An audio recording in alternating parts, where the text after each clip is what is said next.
Volunteering for about 3 years.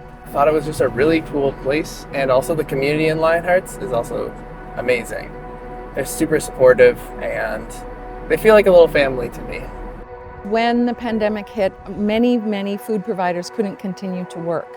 So we came together and began to talk about what we needed.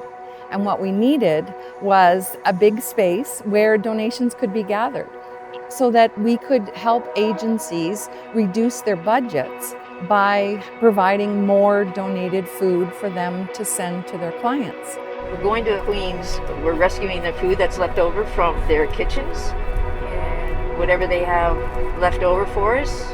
And just leave the card there for you. Thank you very much. The food that we have picked up from Queen's University before has been transported back to the food distribution warehouse, and I have delivered it the following day. Some of it might go to the warming center, the evening program, or just families that are eating it would help them out. So tonight we're packing in the CFRW, and it's just so awesome to be able to have this space to be able to pack our boxes, have the skids with the product lined up, and then once the skids are packed, to be able to roll them right into the fridge located in the warehouse. So this is an awesome space that's really meeting our needs and allowing us to keep the food that we're distributing safe. Come here once a month to help out with packing of food boxes. It's giving back to the community, which is always a great thing to do. Knowing that some people will not go without food is phenomenal. This is our front reception area.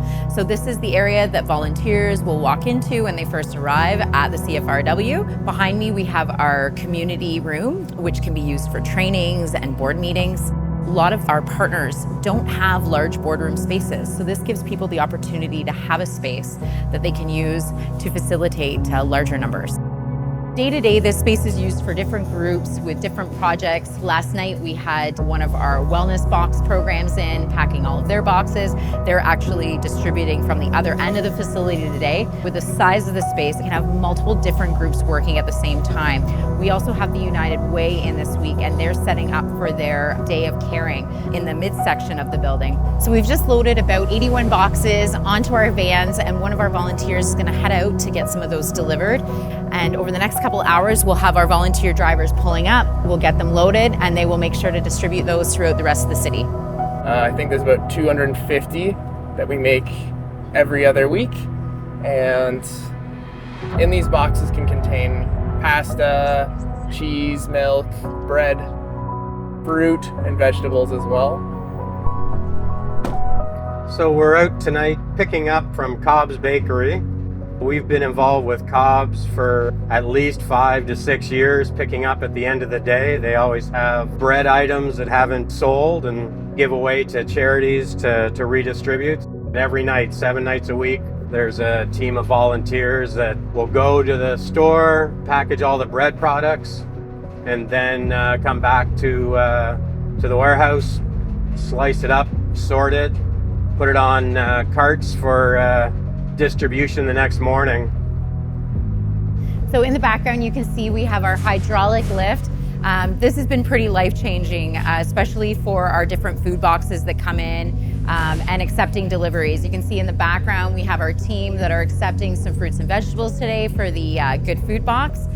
Before, they used to have to hand bomb all of those boxes individually off the vehicles. So it took a lot of time, a lot of effort, and a lot of muscle, whereas now, it's the simplicity of taking the pallet jack up, unloading the pallets, bringing them down, and taking them off to be used. So a lot of time and energy has been saved by having this put into the new facility.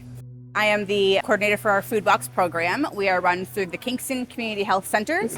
So today we are packing 400 plus boxes for families in the community of fresh produce. Moving to this warehouse has been an amazing opportunity for us, so much space. We can easily load up our drivers, receive our orders from Diodato, have space to store all of our extra stuff if we have extra at the end of the day.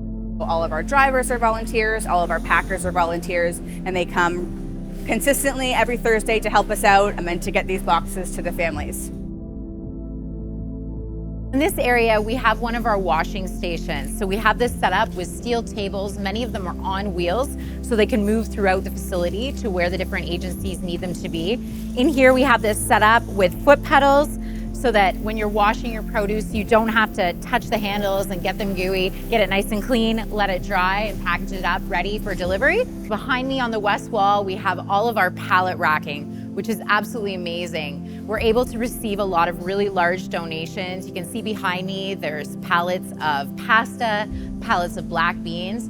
That's one of the amazing things about having a warehouse this size, is when somewhere calls us and says, we have 24 pallets of potatoes, we can actually accept it because we have the equipment to accept it and we have the space to store it. Here we have our 20 by 20 refrigerator that was just installed, and it's absolutely amazing. You can see behind me some of the produce and products that we have in here that we receive on a daily basis. Before, we just didn't have this space and this ability. This project is a dream come true, and I had the privilege of being the project coordinator, which brought all the food providers and partners together to create this amazing space. It came down to a discussion of, wouldn't it be great if we had?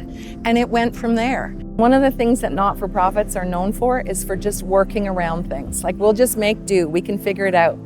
But now that we have this space, the efficiencies that it creates are enormous for all the food providers. So it really was a dream. And if we hadn't had the city and the United Way as partners in the conversation every step of the way, it wouldn't have happened. A really important part of the dream of this space was the word community. It took community to put it together, it took community to build it, and it's going to make our community stronger.